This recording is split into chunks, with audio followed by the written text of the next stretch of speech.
Well, is there an example of integration that you could give us now? How about the E major fugue from the second volume of the Well-Tempered Clavier?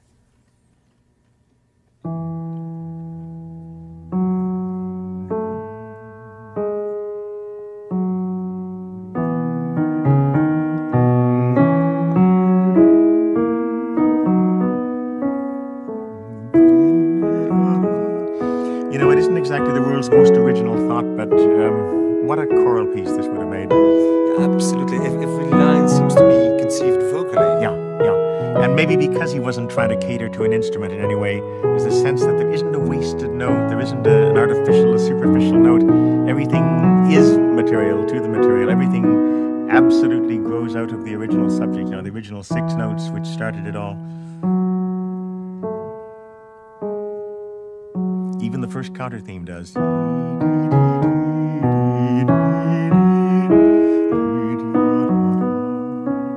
Because that counter theme is just a transposition of the subject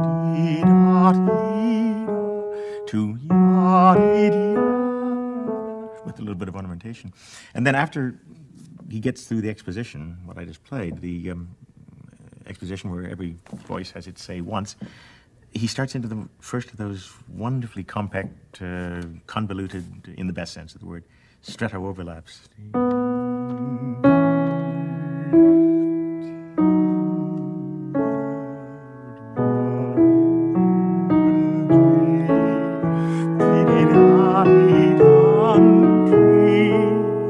Only in this one, the counter theme gets its own stretto as well. So that the two ideas seem to develop in tandem. Exactly. And in tandem or otherwise, they move, well, one can't say they modulate together. They sort of bump into the submedian key, C-sharp minor, thusly. And when he gets there, he does something rather cute. He takes the original subject and the original answer, starting on the notes, which they did start on, E and B, respectively, and transforms them, reharmonizes them, finds a way of giving them a sort of tonal visa to pass through C-sharp minor. As they're doing so, they're associated in that same key with a new counter subject, complete with its own counter subject. Yeah, that's true. Well, I said yes, that's true, and that's not quite true, because in a way, what this is a kind of wild permutation of the very first motive with which, in the second bar, he accompanies the answer.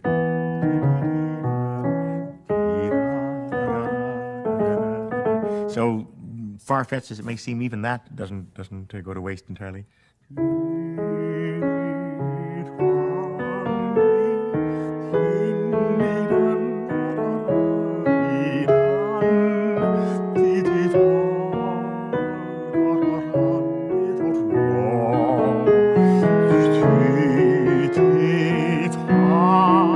Then they leave the orbit of C-sharp minor, if they were ever in fact in it, and move to the same extent that they were in C-sharp toward F-sharp minor.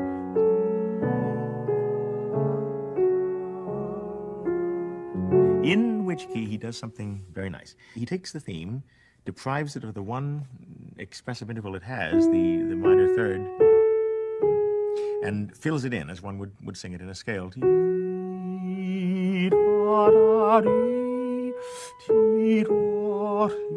Then makes the alto comment on that, also sort of filling in the pattern.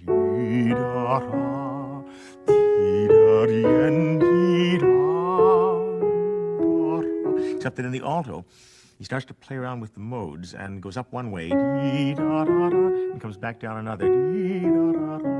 Then he adds a new counter theme in the bass, also based on the original idea of D, and also expanding it to the interval of a fifth. And then puts that into a canon in the tenor, just in case anybody's missed the point.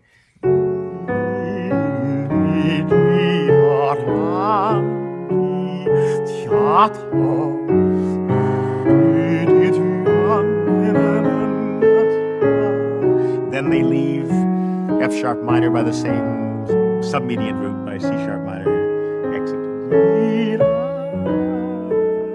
we get another one of those glorious stretto occasions, as in the second sentence of the piece.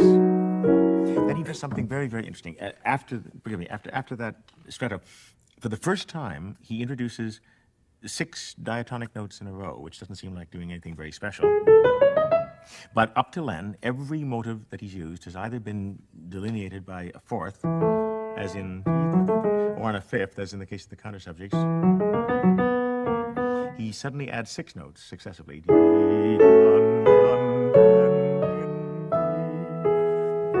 Then in canon 7.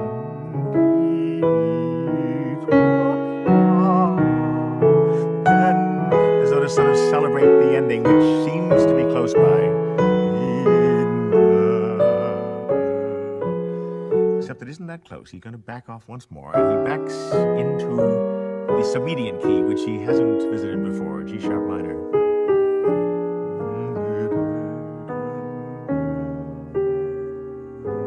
And from that, he goes to a coda, which begins with the only diatonic scale in the entire piece, in scale of E major.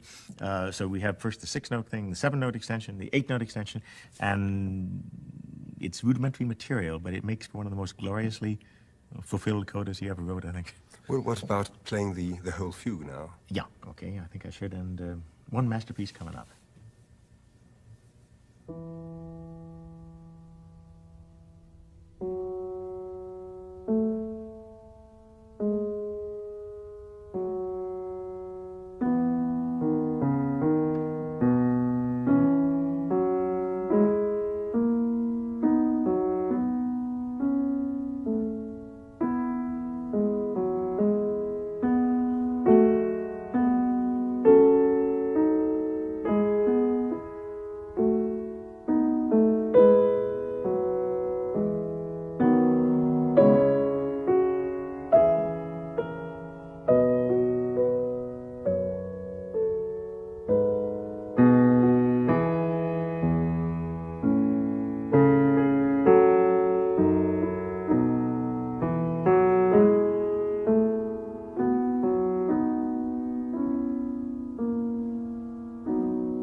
As I said, a masterpiece.